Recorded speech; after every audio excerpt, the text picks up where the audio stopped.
más esta indicación de que siempre los medicamentos son bajo receta médica, nunca hay que automedicarse. Y seguimos hablando de salud porque hoy, viernes 3 de marzo, se cumplen 3 años desde la confirmación del primer caso de COVID-19 en nuestro país, con más de 5 millones de personas contagiadas desde la llegada de la pandemia a Chile y 64.000 fallecidos a causa de este virus. Aún seguimos aprendiendo a convivir con esta pandemia. Para hablar sobre esto y del escenario que está viviendo la salud en nuestro país, estamos ya en este estudio junto al ex ministro de Salud, Jaime Mañalich. ¿Cómo está, Jaime? Muchas gracias por acompañarnos Marco, aquí en Noticias muy buenas 24. tardes. Bienvenido. Muy bien. A usted, Jaime, le tocó vivir probablemente la parte más complicada de la pandemia. La llegada del virus, enfrentar este primer año, no exento también de cuestionamientos, algo que también acostumbran a lo largo de la historia reciente de Chile varios ministros de salud por lo candente que es sobre todo la cartera de salud. ¿Cómo considera usted que está nuestro país hoy, ya a 3 años de esa primera confirmación, ese primer caso que llegó de COVID-19 a nuestro país? ¿Y cuánto hemos aprendido también de esto que era algo nuevo, que nos tomó a todos de sorpresa?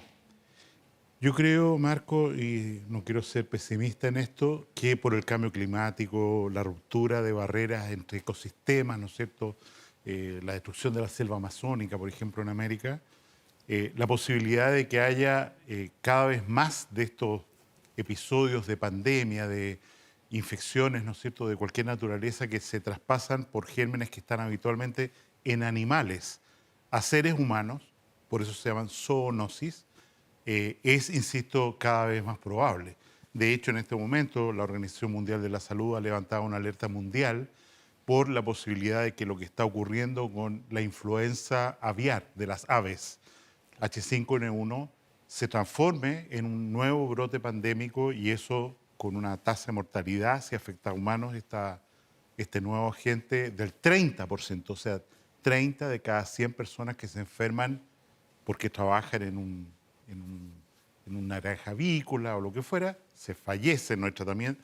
En fin, en ese contexto, lo que nos ha ocurrido al mundo es que durante los últimos 3 años, ya sea porque este virus escapó de un laboratorio de alto nivel de bioseguridad, que en este caso no se habría respetado en China, en Wuhan, o porque el virus cambió a partir de la migración entre entre murciélagos, mamíferos, lo que fuera, tenemos un episodio que se va a escribir en los libros de historia. O sea, hay más de 20 millones de personas que se calculan fallecidos. Las cifras oficiales son mucho menos, pero hay un subreporte enorme, más de 20 millones de personas, y se supone que más del 60% de la población en algún momento de estos 3 años del mundo se contagió con esta enfermedad y tiene riesgos de COVID prolongado y todo eso.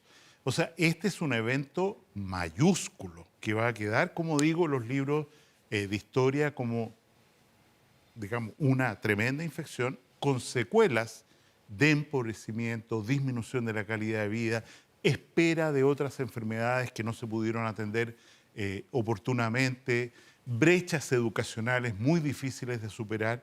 Y en ese sentido yo creo que hay que mirar esto como lo que está terminando, ojalá, de ser una enorme pandemia en la historia de la humanidad que produjo grandes daños.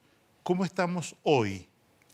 A mí me parece prudente señalar que si bien el virus no está controlado y durante las últimas semanas en Chile hemos visto un aumento de los casos activos, de los que se registran, y una cifra relativamente estable de fallecidos, entre 10 y 15 por día, evidentemente la población susceptible de enfermar es poca por la campaña de vacunación y porque probablemente la mayoría de las chilenas y chilenos ha tenido contacto con este virus en algún momento, incluso sin darse cuenta.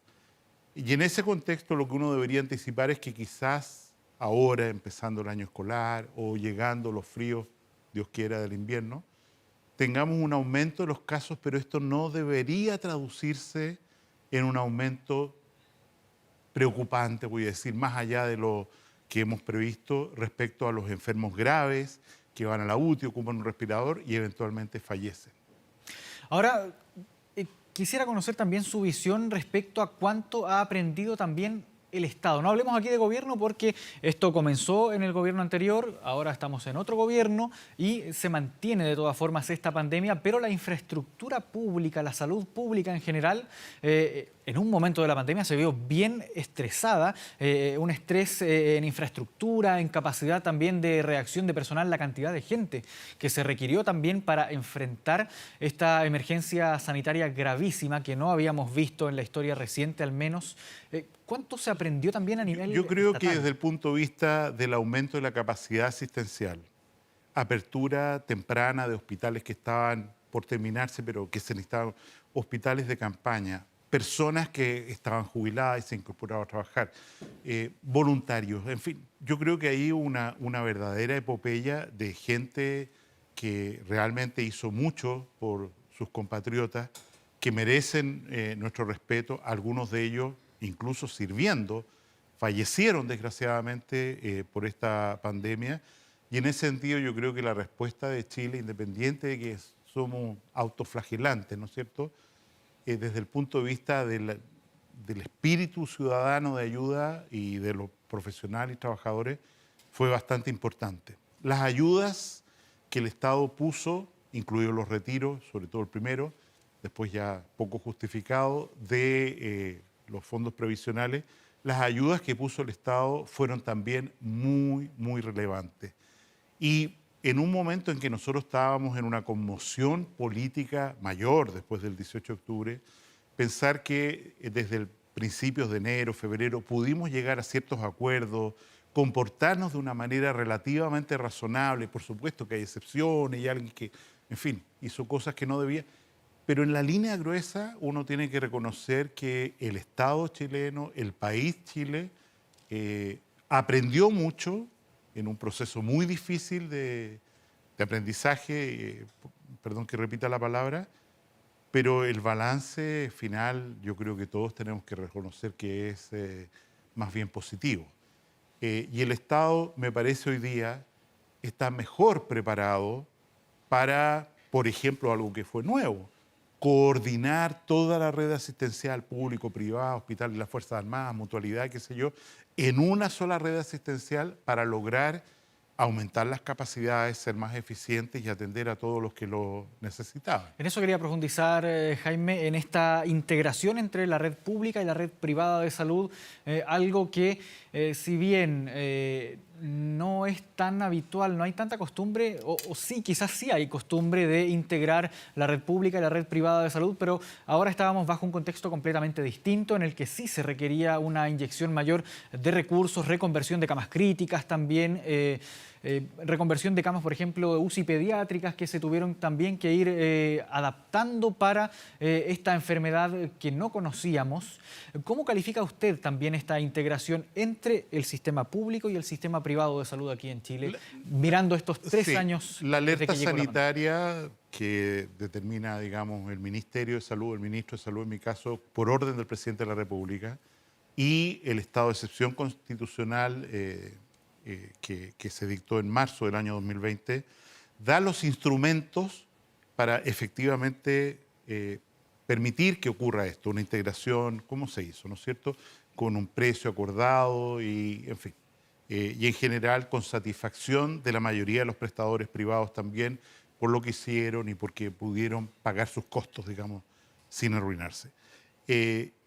Hoy día nosotros enfrentamos otra emergencia, la lista de espera aumentada por la propia pandemia que hubo que dedicar los hospitales, los profesionales a atender a las víctimas de este virus SARS-CoV-2, la lista de espera es una verdadera emergencia. O sea, si pensamos 40.000 personas fallecidas en lista de espera el año pasado, más de 2 millones, 2.100.000 aproximadamente la cifra oficial, probablemente son mucho más de personas, o sea, un 15% de la población está en alguna lista de espera por una consulta con un especialista. Que las cirugías indicadas, o sea, usted necesita esta cirugía para prevenir que el cáncer no están indicadas con esperas de más de un año, yo creo que resulta un poco complejo no haber aprendido, no haber aquilatado esa experiencia y generar una nueva cruzada para resolver esos problemas que, insisto, producen muchas muertes, mucho sufrimiento, mucha tardanza en atender enfermedades que, cáncer, voy a decir un ejemplo, las mamografías preventivas para diagnosticar a tiempo cáncer de mama bajaron a la mitad. Eso significa que los cánceres de mama que estamos viendo hoy día son mucho más tardíos y de peor pronóstico. Entonces, a mí me llama la atención que habiendo tenido esa experiencia tan virtuosa, no la tomemos para decir, oye, sigamos avanzando en esta línea. Y más aún, hoy día tenemos cierta discusión de carácter más bien político respecto a las posibilidades de integrar esta red que, insisto, la Universidad Católica, la Universidad de Chile, los hospitales de las Fuerzas Armadas, los hospitales de las mutuales, de trabajadores, para generar que donde haya una persona que necesita hoy día una mamografía, vaya y la reciba. Quien tiene que operarse de esta indicación, una artrosis de cadera, salga de su cama y pueda recuperarse y terminar con su licencia médica y se opere lo antes posible. Creo que ahí hay un llamado desesperado que, como los enfermos, a pesar de Ricardo Soto, digamos que en paz descanse, no marchan, no conmociona al Poder Legislativo y al Poder Ejecutivo en una necesidad que es terrible. Claro, eso como uno de los temas pendientes. ¿Hay algún otro tema pendiente que nos haya dejado la pandemia como daño colateral, quizás por llamarlo de alguna forma, considerando eso que usted mencionaba, lo de las listas de espera que se extendieron también producto de la misma atención que se debió tener principalmente en la pandemia durante estos 3 años? ¿Queda algún otro tema pendiente en materia de salud? Yo creo que hay un tema, una externalidad o colateral que es muy grave, que es el aumento de la brecha educacional. O sea, la catástrofe educacional que se produjo en Chile y en otros países, pero Chile es el país del mundo que tuvo más tiempo cerradas sus escuelas. Esa catástrofe requiere una iniciativa, un programa, un financiamiento que no hemos visto. Vemos, con mucho respeto al señor ministro de Educación, preocupado de un aspecto importante, pero un aspecto así microscópico del programa, y no lo vemos encabezando una cruzada para cerrar las brechas con horas extra, con teleeducación, con un programa que uno diga, mira, la gente que es más vulnerable se empobreció aún más y sus pronósticos laborales, académicos, son muy malos para el futuro. Es una generación de la pandemia. Tenemos que hacer algo y, insisto, están los mecanismos, está la voluntad, pero no la decisión política, porque de nuevo los escolares, sobre todo los escolares de educación básica, no marchan. Y por lo tanto no hay un apelativo, una urgencia a la clase política para decir, por favor, resuelvan este problema que es tan evidente como la luz del sol. Claro, sin duda el tema de la educación es algo bien pendiente y algo bien complejo también que se sigue, de lo que seguimos viendo y experimentando también consecuencias. Ahora, Jaime, mirando desde el 3 de marzo de ese 2020 hasta ahora, considerando que usted también fue ministro de Salud, le tocó gestionar parte de la pandemia, han pasado también otros ministros de Salud, ministros y ministras, que a su juicio, mirando ya en retrospectiva, una visión bien crítica, alejado completamente de la política, sino que más bien en materia de gestión de la pandemia, gestión de una emergencia, ¿qué se pudo hacer mejor en la pandemia? Yo creo que, no sé si se podría haber hecho mejor, pero el consenso ciudadano, de Estado, político, para enfrentar lo que se nos venía, costó mucho de enraizar. Y hubo posiciones realmente tremendas a lo que se estaba haciendo en el Ministerio de Salud, al punto que el propio presidente actual de la República, en su primer discurso a la Nación el 1 de junio, pide disculpas por esta crítica tan desmesurada a lo que se había hecho en el gobierno anterior respecto a la pandemia. Lograr ese consenso, o sea, no transformar la pandemia en un arma arrojadiza. O sea, voy a usar la pandemia para atacarte políticamente, requiere una madurez cívica que nosotros no vimos durante el primer tiempo y creo que ahí hay un aprendizaje tremendo, lo hablamos de educación recién, respecto a que hay temas de Estado, las relaciones internacionales, la educación, la salud, que requieren consensos y voluntades de todos y un ánimo de colaborar y no de destruir. En segundo lugar, yo creo que la pandemia mostró que salud tiene que estar en el corazón de todas las políticas de Estado, cosa que ocurrió durante la pandemia. O sea, el Ministerio de Salud se transformó en el corazón de la moneda por la pandemia durante ese periodo. El actual gobierno ha dicho, vuélvase el tema salud al ministerio, saquémoslo de la moneda. Eso no es bueno. La pandemia sigue presente, los problemas de salud siguen golpeando a la gente, ahora mucho más que antes, y pretender, ¿no es cierto?, que esto sea no una política de Estado, sino un temita sectorial que maneje y sacarlo de la agenda central del Estado porque estamos preocupados de la nueva Constitución o de esto, lo otro, de temas más bien de cómo distribuir el poder, yo creo que es un error y es un error que hay que corregir luego.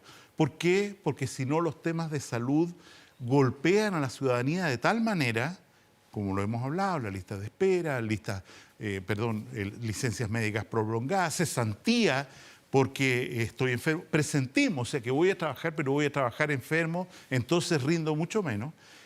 Creo que requiere, como digo, yo incorporaría a la ministra de Salud al comité político. Creo que lo que aprendimos de la pandemia hace que eso sea razonable, que la ministra de Salud esté en el comité político porque es una necesidad fundamental de la ciudadanía de la que hay que estar permanentemente pendiente. Ahora, ¿considera usted, Jaime, que está ya a la baja la pandemia, que ya quizás, y me tomo también sus mismas palabras, me tomo de su respuesta anterior también, que considera que quizás el Ministerio de Salud debería estar integrado dentro del comité político? ¿No se condice esto también con quizás que ahora la pandemia va un poco más a la baja, hay menos restricciones, hay menor preocupación, el nivel de contagios ha bajado muchísimo, las muertes también se mantienen bajas? ¿No hay quizás un correlato en ese mismo sentido? Yo creo que tenemos una buena noticia reciente. Cuando, con razón, China abandona su política de COVID-0, como habían hecho ya otros países, Australia, Nueva Zelanda, se produce en los últimos meses un brote realmente de la enfermedad increíble. Claro, y que nos hizo temer a muchos. Se calcula que el 80% de los ciudadanos y ciudadanas chinas se infectó en esta ola. No tenemos los datos oficiales, pero las especulaciones internacionales van en esas cifras. Sin embargo, no apareció una nueva variante. O sea, pasó por cientos de millones de personas este virus y en ese terreno propicio para que apareciera una variante nueva, más agresiva, no ocurrió. Y en ese sentido seguimos con una afectación por Omicron, que es la variante que tenemos ahora, cualquiera de sus subvariantes, que, perdón que repita algo que alguna vez fue tan criticado, que en realidad es un poquito mejor persona. O sea, produce una suerte de resfrío, un poquito más que eso, pero produce una tasa de mortalidad, un riesgo de morir muy bajo, prácticamente comparable al de la influenza estacional. Y en ese sentido usted tiene razón, Marco, de que hay una sensación de menos peligro, de menos riesgo. Yo creo que esa sensación es ajustada a la verdad y complota contra la campaña de vacunación del gobierno que quiere que las personas, los escolares, la gente que va a vivir el invierno, adquiera o se vacune con la dosis de refuerzo. Bueno, pero así todo, yo pienso que, reitero lo que usted ha insinuado, estamos en un tiempo más calmo. Yo creo que es poco probable que vivamos un nuevo brote violento por COVID en Chile en los próximos meses o años. Vamos a transformarlo, va a transformarse en una endemia, en una infección que viene de repente, que hay que vacunarse a lo mejor una vez al año, una vez cada 2 años, con una vacuna que habrá que ir cambiando, porque este es un virus que cambia mucho. Pero yo creo que el panorama es relativamente más auspicioso. Pero salud, desde el punto de vista de la atención primaria, de la educación de salud, de los problemas de los niños, de los problemas mentales, de los problemas derivados de la mala calidad de vivienda, de los problemas de nutrición. Mañana es el Día Mundial de la Obesidad. Esto que usted mencionaba en la nota anterior, el problema de la obesidad es tan grave y produce una disminución de la expectativa de vida que se calcula, mañana va a aparecer el Atlas Mundial de la Obesidad, Chile está en las peores cifras del mundo. Y se calcula que la cantidad de fallecidos vinculados a la obesidad, ya sea por cáncer, por hipertensión, por diabetes, equivale más o menos a la cifra de fallecidos por año por pandemia de COVID. Entonces hay emergencias o urgencias de salud que requieren una visión de Estado, política, parlamentaria de largo plazo, y yo veo, y lo digo en el ánimo de que ojalá cambie, que esta idea de sacar la agenda de salud del centro de las políticas públicas, de la política pública, es un error. Claro que son emergencias y urgencias también sanitarias que no necesariamente tienen que ver con la pandemia. Ahora, quisiera llevarlo también a otro tema, que es la crisis que están viviendo actualmente las ISAPRES, las aseguradoras privadas que hemos visto, han salido fallos de la Corte Suprema que vienen a beneficiar por una parte al usuario, pero que por otra parte también generan evidentemente un menoscabo económico para las propias aseguradoras. Incluso algunas han puesto en duda su posibilidad de persistir como instituciones, como aseguradoras de salud. Ha habido mucha duda. Sin embargo, también se ha generado algo que este efecto de miedo, por llamarlo de alguna forma, también ha traído algunas consecuencias. Hay muchas, por ejemplo, ya no existe tanto convenio entre las propias ISAPRES y las clínicas, por ejemplo. Hay muchos médicos que han dejado de atender por las propias ISAPRES, y esto ha generado un efecto dominó, por llamarlo de alguna forma. ¿Cuál es su visión respecto a la actual crisis que enfrenta? Yo creo que la expresión efecto dominó es adecuada y está ocurriendo. O sea, no es que ocurra un día y mira, no, como si ocurriera un terremoto, ¿no es cierto? Sino que son piezas del dominó que se van cayendo una tras otra. A mí el punto que más me preocupa, y tiene referencia con algo que comentábamos antes, nosotros tenemos una capacidad asistencial limitada, público, privada, Fuerzas Armadas, etcétera, limitada. Tenemos un número finito de camas, que son muy pocas en comparación a otros países, un número finito de profesionales de la salud, que son muy pocos respecto a otros países de la OECD. Estamos en el nivel más bajo, y eso quiere decir que nosotros tenemos que utilizar toda la red de salud instalada, público-privada, para resolver las graves demandas que persisten en salud, como las listas de espera. Esta crisis de salud fragiliza todo el sistema. ¿Por qué? Porque muchas instituciones privadas de salud viven fundamentalmente por lo que le financian las ISAPRES, y adicionalmente atienden pacientes beneficiarios del sector público, una clínica muy importante en Santiago, enorme en Santiago, que tiene la maternidad más grande de Chile. El 50% de sus pacientes son FONASA y el 50% de sus pacientes son ISAPRES. Y esa clínica puede mantenerse gracias a este subsidio que existe dentro de la propia institución. Estoy hablando de la Clínica Dávila, para ser específico, dentro de la propia institución, para poder mantener, ¿no es cierto?, las remuneraciones, los equipos y todo lo que...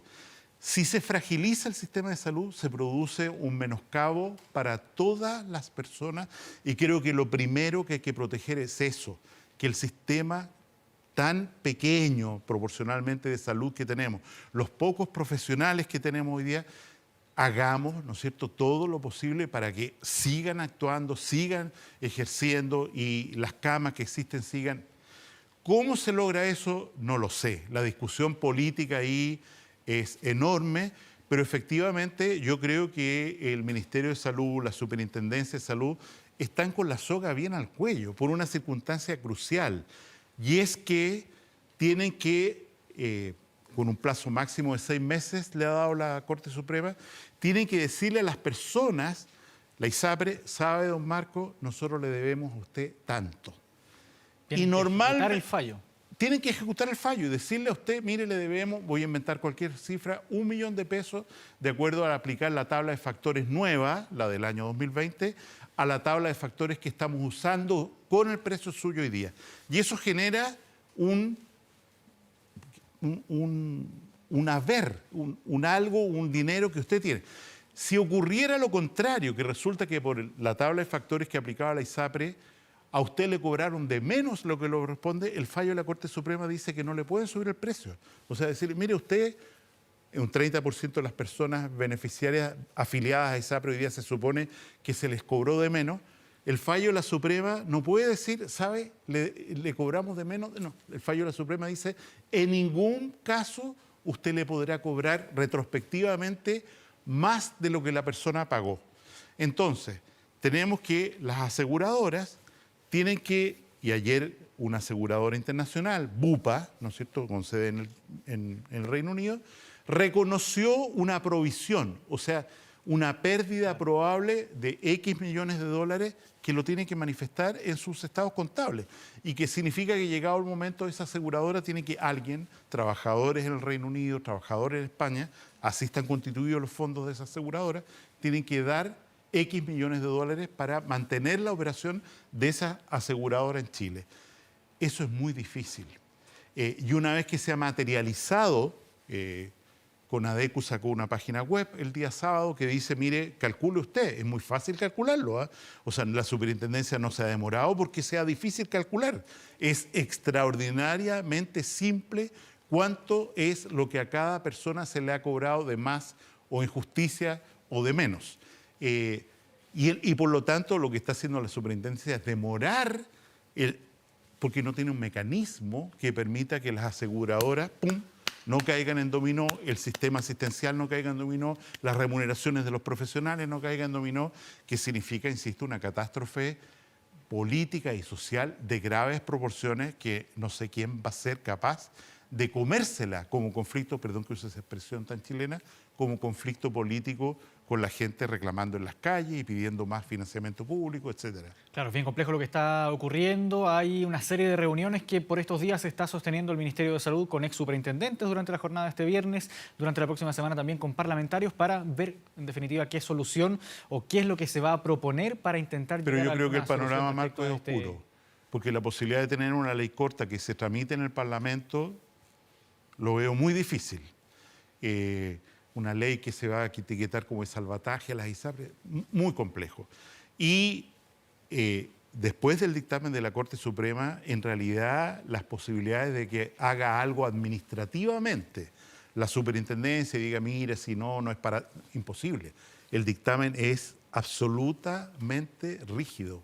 Le dice, usted calcule, vea cómo le va a devolver, pero la ley está antes. A usted hay que devolverle con cargo a sus excedentes, o sea, beneficios de salud futuro, pero en un momento usted puede reclamar el cheque. Decir, a ver, claro, ya, pero denme lo que me deben. Claro, y es ahí entonces donde está uno de los principales nudos ahí de este conflicto, de este problema que está enfrentando el sistema de salud Usted privado, lo ha dicho, principalmente ahí mejor que la crisis que están enfrentando las aseguradoras. Lamentablemente se nos fue el tiempo, habría mucho para conversar, pero agradecemos su presencia aquí, Jaime Maña, el Muy bien, ministro de Salud. Gracias por habernos acompañado en Noticias Víctimas. Igualmente.